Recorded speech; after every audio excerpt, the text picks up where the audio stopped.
As we know, the keto or ketogenic diet is a regimen based on a low-carb and high-fat meal plan. It relies on a process in the body called ketosis. Ketosis occurs when the body is forced to burn fat rather than its usual energy source, carbs.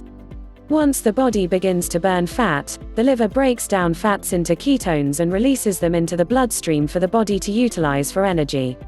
To maintain a state of ketosis, which is key to the keto diet, most people aim to eat between 20 to 50 grams of carbs per day. This is not a carb-free diet plan. If you aim to eat zero carbs, your energy will be drained. This is because your brain normally relies on carbs for energy. The keto diet reduces carb intake and replaces them with more fat. Once the body adjusts and goes into ketosis, usually about 3 to 4 days, your brain can rely on fat for energy. Be careful with your carb intake once this happens, because if you eat too much, your body will revert to burning glucose and you will have to readjust. Good carbohydrate sources: high fiber fruits and vegetables that are water rich.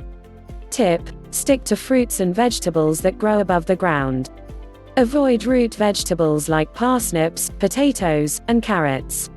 This will naturally keep you hydrated and maintain regular digestion.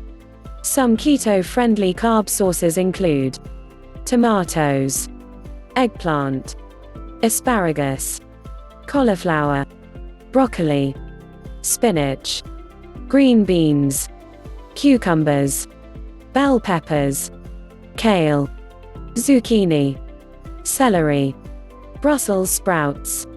Remember to drink plenty of water in addition to these food sources. Good luck! Like, comment, and subscribe for more content and related videos. Thanks for watching.